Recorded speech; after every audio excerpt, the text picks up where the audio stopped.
Blood, betrayal, and the breaking of worlds. Season 3's finale shatters all perception as the Amelin seat falls to unspeakable brutality. Impossible rains crash through a fractured desert sky. Matt dangles between life and death from a doorway beyond dimensions, and Moiraine faces the darkest powers in a confrontation with Lanfear. This finale gave us more questions than answers, leaving viewers stunned and speculation running wild. Siuan Sanche's departure represents the boldest deviation from Jordan's source material yet, completely rewriting the Tower's future. When Rand ascends to become the Kara Khan, Egwene looks terrified, showing us the show's darker version of Rand and how he is changing faster and more drastically than in the books. In this video, we will be breaking down every major moment, examining every character's development, and what it means for Season 4. First, let's talk about the most shocking moment of the season finale, Siuan's death. While Rand fulfills prophecy in the Waste, far to the west the White Tower of Tar Valon is shaken by treachery from within.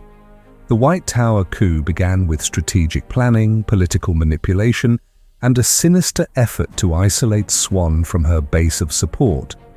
Elaida and her Red Ajah quietly built momentum for weeks, spreading rumors about Siuan's secretive actions, particularly her connection to the Dragon Reborn. They used these doubts to sway undecided sitters and Ajahs, while simultaneously luring away many of Siuan's strongest allies, ensuring she would be vulnerable when the time came. Once support was secured, Elaida called a session of the Hall.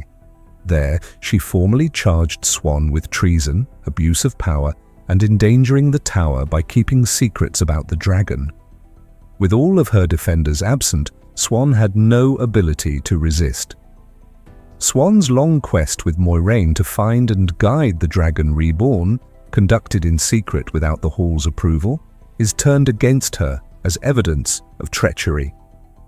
Elaida and her allies brand Siuan a dark friend and a failure, exploiting fear and division among the Aes Sedai. In a swift, cold maneuver, Elaida seizes the Amelin seat for herself, backed by Alviarin. The consequences were swift and brutal. Siuan and her keeper were shielded and stilled. Though broken physically, the former Amelin remained defiant.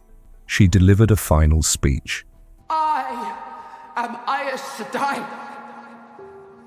I have sworn on the oaths that my sisters have sworn over 3,000 years.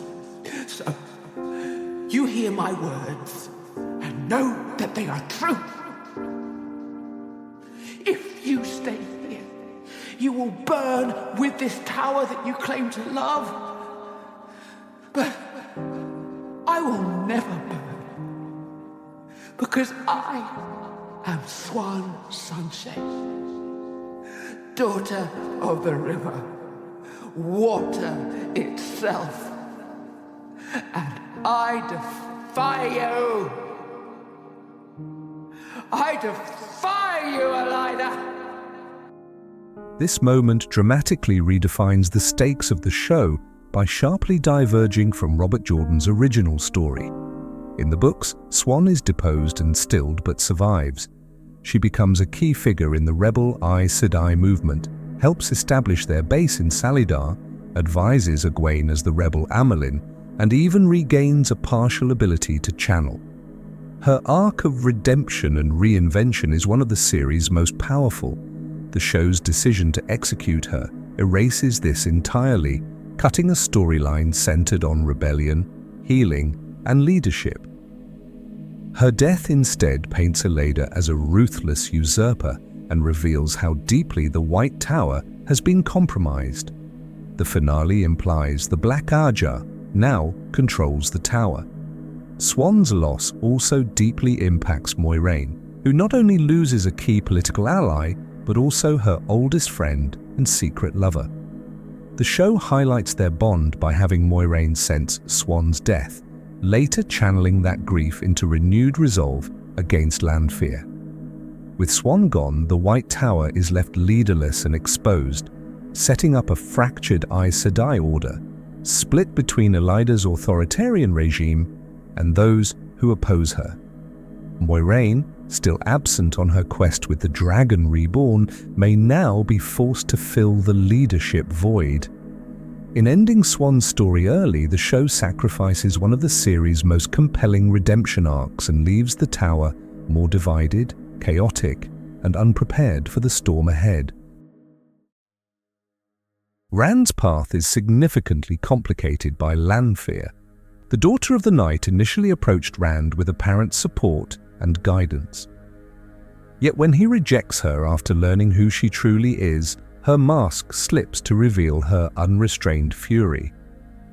This transformation from potential ally to vengeful enemy occurs much more abruptly compared to Jordan's methodical character development.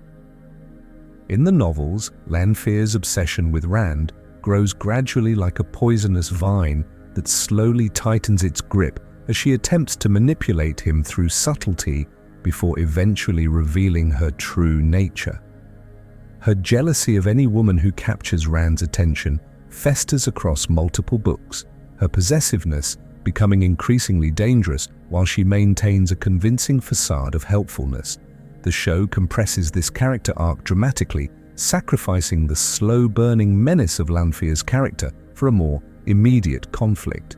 While this compression serves the immediate dramatic requirements of television storytelling, it diminishes the insidious nature of her long-term strategy and her ability to maintain the illusion of assistance while harboring increasingly dangerous intentions. The accelerated nature of her turn undercuts the psychological horror of her character, a being willing to wait centuries for her opportunity at power and possession, only to snap completely when denied. However, the rushed pace doesn't just affect Lanfear's arc. Egwene's growth also suffers from this compression. Her confrontation with Lanfear, where she manages to push back one of the most powerful Forsaken, comes far too soon. In the books, Egwene's rise is earned over time through struggle, training, and inner strength. Here, she steps into a moment of victory that feels unearned, skipping over the trials that make her triumphs meaningful. The accelerated timeline strips away the weight of her development, making her clash with Lanfear feel less like a defining milestone and more like a plot necessity. Lanfear's alliance with Ravin similarly accelerates plot developments that unfolded more gradually in Jordan's work. This fast-paced shift continues with her attempted assassination of Moiraine Damodred during Rand's proclamation. Seizing a moment of distraction while Rand rallies the Aiel, Lanfear moves to remove Moiraine. What Lanfear doesn't anticipate is that Moiraine and Lan are ready for her. Earlier, one of the Maidens of the Spear, Melindra, covertly warned Lan that a Forsaken was on the move. Melindra's backstory is a tragic surprise. To survive the fall of Malkia, she had once sworn herself to the Shadow, but her love for her homeland and perhaps respect for Lan led her to break her dark oath and aid them at the cost of her life. Thanks to her sacrifice, Moiraine and Lan are prepared against Lanfear. The duel that follows is one of the most dramatic showdowns of the season. Moiraine, armed with an angreal, unleashes weaves of extraordinary might against the Daughter of the Night. At her side is Lan, wielding his power-wrought sword and the unyielding fury of a bonded warder. Together they face not just a Forsaken, but the weight of everything they've already lost. And just when we thought we'd seen the end of Moiraine, Siuan's death becomes a turning point. It reignites her purpose, transforming grief into resolve. No longer burdened by doubt, Moiraine returns to the fight with renewed strength, determined to finish what she and Siuan began. When Rand stands before the clans, he reveals that the Aiel were once followers of the Way of the Leaf who broke their ancient oath of non-violence.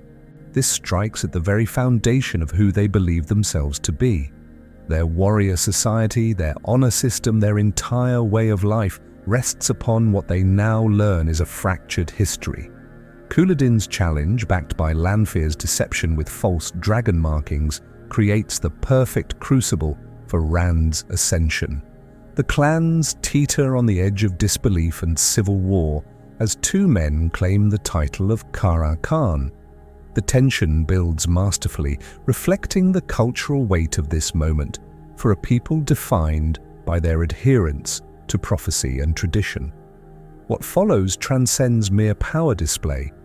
When Rand summons rain to the parched desert, he fulfills the ancient prophecy about he who comes with the dawn, who would bring rain to the wastes. The visual impact of water cascading across barren rock represents transformation at its most fundamental. Life emerging where only death existed before, hope replacing mere endurance. Rain hasn't fallen in the waste within living memory, yet Rand commands the very heavens to bow and deliver life-giving water to the sand. This act proves beyond any reasonable doubt that he is truly the Kara Khan, destined to lead the Aiel out of the threefold land. Thousands of hardened desert fighters lay down their spears and pledge fealty to Rand al'Thor, Chief of Chiefs, acknowledging him as the first they will follow into the last battle. Yet this miracle carries ominous undertones. As the storm clouds gather and darken at Rand's command, spreading beyond the waste to cast shadows across distant lands, we see the double-edged nature of his growing power. Egwene's reaction captures this duality perfectly. Increasing dread. Her whispered plea for Rand to let go speaks volumes about what she sees happening to her childhood friend. The rain that revives the desert also washes away what's left of Rand, the humble shepherd. Each display of power pulls him further from his humanity, leaving behind only the distant figure of the dragon reborn. His transformation mirrors that of Lews Therin, a man who lost himself in his role, with devastating consequences. As the skies darken, they reflect Rand's growing isolation from those who once grounded him. The image of him standing alone in power, with Egwene watching in fear, foreshadows what's to come. Meanwhile, the Forsaken's actions reveal just how deep the conflict truly runs. These aren't ordinary enemies. They're the most powerful channelers from the Age of Legends, now serving the Dark One with cold purpose. Magedion's presence in the Aiel Waste is a clear example. She doesn't fight Samael in open battle or execute him out of hatred. She captures and kills him in a calculated move, more experimental than confrontational. Her actions aren't just cruel, they're strategic.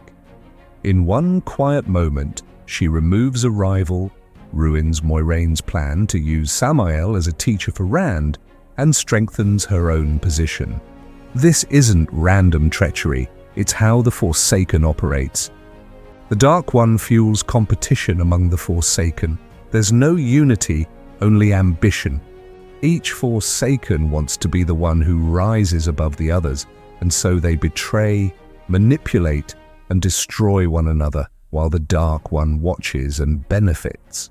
The Dark One doesn't seek control, he seeks destruction. His goal is to break the pattern, end the cycle of rebirth, and unravel the wheel of time itself.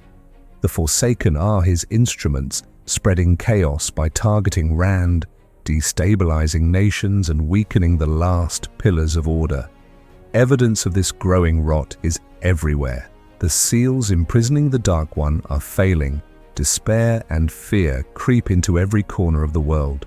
The shadow moves not just across the land, but within it, corrupting institutions, breaking alliances, and poisoning hearts. What's unfolding is no longer a war between light and shadow. It's a slow collapse, an unraveling of everything that holds the world together.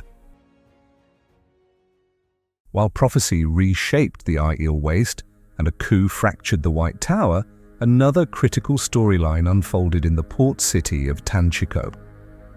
There, Nynaeve and Elaine led a mission to stop the Black Aja from seizing a dangerous ter'angreal. The Domination Band, a male Adam capable of controlling any man who can channel. This plotline is pulled directly from the Shadow Rising and reaches its climax in the Panarch's palace. They infiltrate the palace as it descends into chaos to locate the Domination Band, a wide silver collar designed to enslave the Dragon Reborn. Nynaeve is confronted by her old nemesis, Liandrin. The Black Sister attacks viciously, nearly drowning Nynaeve in a courtyard fountain. Pushed to the brink, Nynaeve finally breaks through her block and channels with full force. The moment echoes her book arc, where anger or desperation unlocks her abilities, marking a turning point in her development. However, with the Domination Band lost, this potentially introduces a new threat in the future to Rand. Meanwhile, Matt's journey in the palace takes an unexpected turn that blends and repositions key book events. While exploring the palace, Matt stumbles upon a hidden redstone doorway, an ancient ter'angreal that serves as a portal to the realm of the Eelfinn, mysterious fox-like beings who grant wishes, but always at a cost. Unaware of the danger, Matt steps through and finds himself in a strange, dimly lit world. There, he unknowingly makes 3 wishes. The Eelfinn answer, in their usual twisted fashion. First, they cleanse his mind of the taint from Shadar Logoth, replacing the gaps with the battle memories of long-dead generals, knowledge that will make him a brilliant tactician, though haunted by lives he never lived. Second, they give him a fox-head medallion that renders him immune to the One Power, an invaluable defense but one that isolates him from a core force of the world. Lastly, when he wishes to escape, they attempt to hang him, a dark irony consistent with their nature. This moment mirrors his book counterpart's journey through Ruidian, where he is also hanged and revived. In the show, it's Min's prophetic vision that saves him. Having foreseen Matt hanging from a tree, she cuts him down just in time. Matt survives, bearing both physical and metaphysical scars, the fox-head medallion, and a head full of foreign memories. By relocating Matt's Eelfinn encounter from Ruidian to Tanchico, the show efficiently resolves his arc from the previous season, where he didn't pass through the doorway in Tyr, and consolidates major developments into one transformative event. It ties up the Shadar Logoth corruption, arms him with the medallion that will shape his future, and sets the stage for his evolution as a key military leader. The implications reach far beyond his personal story. Matt's immunity to the One Power changes the balance in a world dominated by channelers. His new tactical brilliance will be vital in the battles ahead, particularly against the Siuan, who loom as major players. His brush with death also foreshadows a deeper instability. The boundary between worlds is growing thin, just as the seals on the Dark One's prison weaken. In the end, the Tanchico arc propels multiple characters forward. Nynaeve unlocks her full potential. Matt gains power, purpose, and a debt to Min. While the tower collapses behind them and the Aiel gather under Rand's banner, all paths begin to converge toward war, prophecy, and the breaking of the world. As the season finale brings multiple storylines together, the stakes become clearer. The White Tower, once a symbol of strength and order, is now compromised from within. Rand gains recognition as the Kara Khan among the Aiel, but each step forward in power pushes him further from the man he once was. The Forsaken grow bolder, eliminating rivals and tightening their grip on events. Meanwhile, unexpected figures like Matt begin to acquire the tools they'll need for what lies ahead. Despite the show's departures from the books by simplifying events, the core themes appear to remain intact. Each major moment reinforces the cyclical nature of the wheel. People and events may change, but the larger pattern repeats. Rand's control over the weather hints at a deeper connection to the world and how his emotional state could affect the land itself. Siuan's death leaves a leadership vacuum that others must now fill. Matt's memories link him to battles fought in past ages, reminding us that even in new forms, history echoes. These developments are all leading toward inevitable confrontations. The tower must be rebuilt. Rand must find balance or risk losing himself. The Forsaken's power invites instability even among their own, and through everything runs the thread of prophecy, shaping choices and outcomes long before they are made. As darkness spreads and the world begins to fracture, one thing is certain: no one will remain the same. Power comes with a cost. Prophecy binds those caught in its web, and the pattern continues to turn, balancing light and shadow, creation and destruction as the story moves toward its next season. Thank you for watching. Let me know in the comments below your thoughts on Amazon's adaptation of the season finale.